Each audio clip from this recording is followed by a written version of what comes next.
Upon further inspection of the mysterious glass, which smelled of peach vodka, and a perusal of the browsing history on my computer, which contained some very interesting sites, I deduce that someone has stolen my air freshener.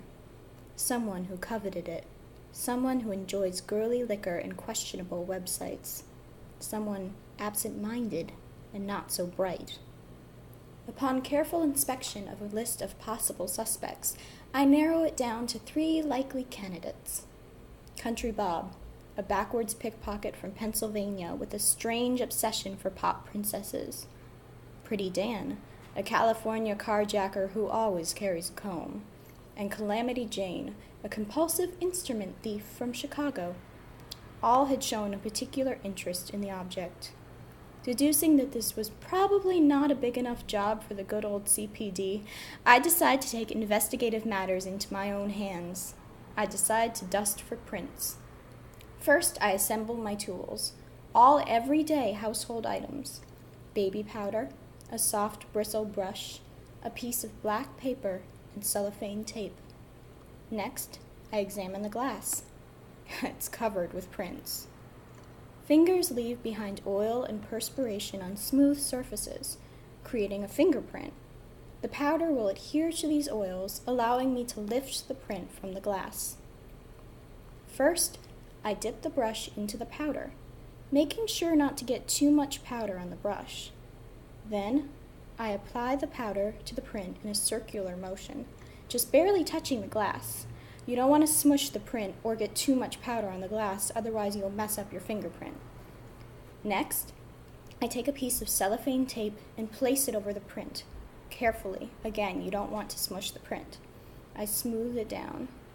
Then I pull off the tape smoothly and apply the tape to the black paper.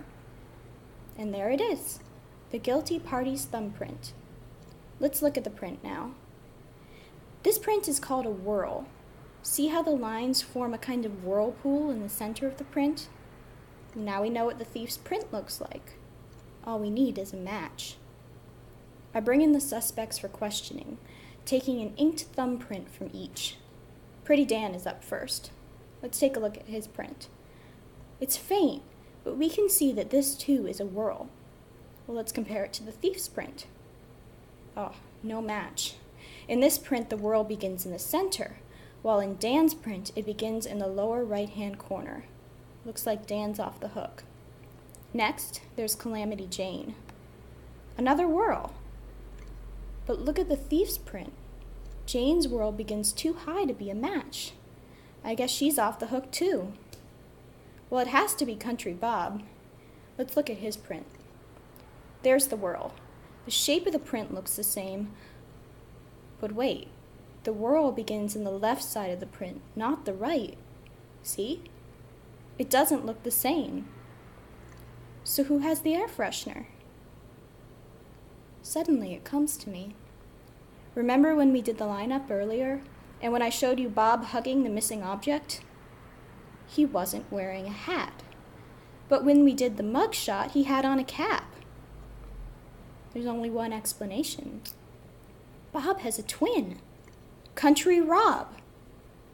Twins, contrary to popular belief, have different fingerprints, so this is a likely explanation.